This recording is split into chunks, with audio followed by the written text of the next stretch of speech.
akan menghasilkan ATP dari NADH dan FADH2 hasil dari glikolisis, tingkat oksidasi oksidatif, dan siklus Krebs.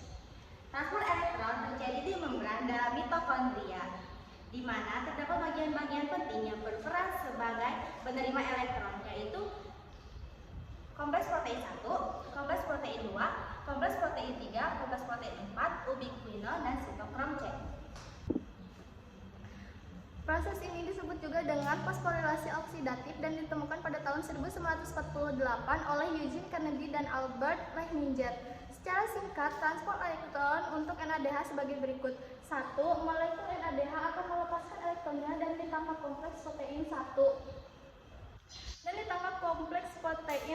Kemudian berpindah menuju ubiquinon. 2. Saat elektron meninggalkan kompleks protein 1, menyebabkan H+ dikeluarkan menuju ruang antar membran. 3. Dari ubiquinon, elektron akan menuju kompleks protein 3 dan kemudian menuju sitokrom C. Saat elektron meninggalkan kompleks protein 3, sebuah H+ juga akan dikeluarkan menuju ruang antar membran. Dari sitokrom C, elektron akan menuju kompleks protein 4 yang kemudian akan menuju penerima elektron terakhir, yaitu O2. Saat elektron meninggalkan kompleks protein 4, menyebabkan sebuah H+ juga dikeluarkan menuju ruang antar membran.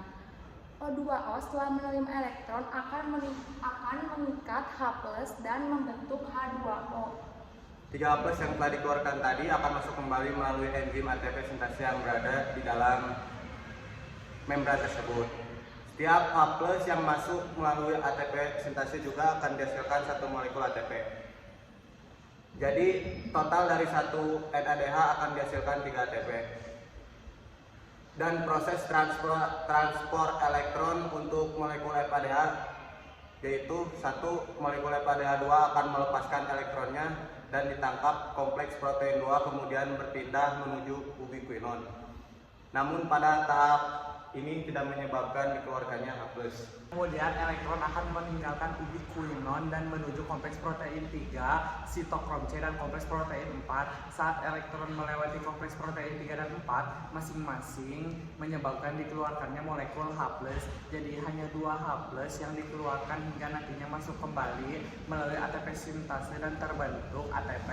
Di akhir cerita, elektron juga akan ditangkap oleh O2 menghasilkan H2O. Dari kedua proses di atas, NADH menghasilkan 3 molekul ATP, sedangkan FADH2 menghasilkan 2 molekul ATP. Jadi, dalam transport elektron dihasilkan kira-kira 34 ATP. Ditambah dari hasil glukosis dan siklus Krebs, maka secara keseluruhan reaksi resepsi seluler. Itu saja presentasi tentang materi elektron dari kelompok kami. Terima kasih atas segala perhatian. Mohon maaf bila